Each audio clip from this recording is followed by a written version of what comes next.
জিত থাকাটা ভালো, তবে সেটা সঠিক জায়গায় বলে আমার কাছে মনে হয়। আমি যদি আজকে আমার কথাই বলি, আমার না আমি অনেক দিন যাবৎ ভিডিও ক্রোম থেকে আপলোড করতেছি না, আমি সরাসরি ফেসবুক থেকে আপলোড করি। তো হঠাৎ করেই মনে হলো যে আমি তো আমার ভিডিওগুলো রাইট ম্যানেজারে ওঠাই না। তো আমি আমার জামাইকে তখন বললাম যে আচ্ছা, আমার ভিডিও তো আমি অনেক দিন যাবতই রাইট ম্যানেজারে ওঠাচ্ছি না, তো কিভাবে ওঠাবো? তো ও আমাকে বললো, আমি তো তোমাকে একদিন দেখাই দিছিলাম। তো আমি বললাম, হ্যাঁ দেখাই দিয়েছিলা, তবে আমার মনে নেই। আর আমি যে সময়টাই তুমি আমাকে দেখাই দিছিলা, সে সময়টা আমি একটু অন্যমনস্ক ছিলাম, বা যাই হোক, এভরিথিং। তো আমি সেটাকে ভালো করে মনে করতে পারিনি বা মনে রাখতে পারিনি।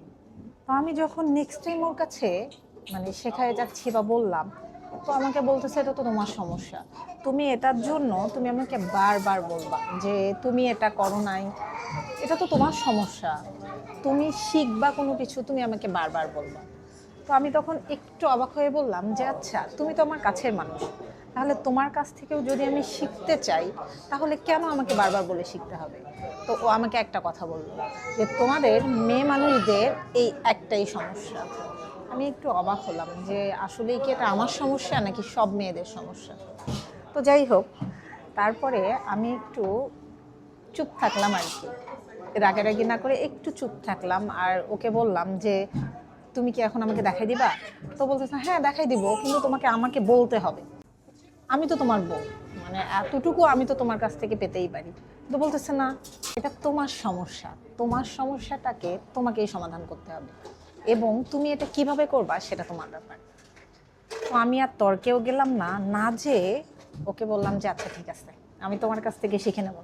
ও আমাকে জোর করলো না যে ঠিক আছে তোমাকে আমি দেখাই দেবো বা অন্য কিছু, অনেকটা জিদ করে বলা যায়। জিদ করে ভাবলাম যে দেখি আসলে আমি এই কাজটা নিজেই করব, আর ওর কাছ থেকে কোনো ধরনের হেল্প ছাড়াই।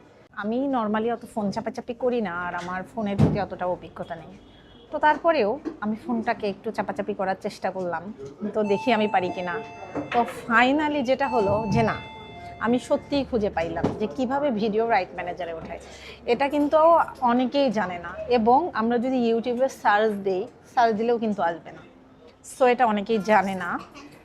তবে আমার কাছে আমি যখন খুঁজে পেলাম বা পারলাম যে কিভাবে আসলে একটা ভিডিওকে রাইট ম্যানেজারে ওঠানো হয়, তো আমার কাছে তখন এত ভালো লাগলো, মানে আমি হয়তো বলে বোঝাতে পারবো না যে আমার কাছে কতটা ভালো লাগছে। তো আমার কাছে মনে হয় প্রথম কথা যেটা হলো, সেটা জিত থাকাটা ভালো, তবে সেটা যদি সঠিক জায়গায় হয়, তাহলে আমার কাছে মনে হয় জিত থাকাটা সত্যিই ভালো, তবে সেটা সঠিক জায়গায়।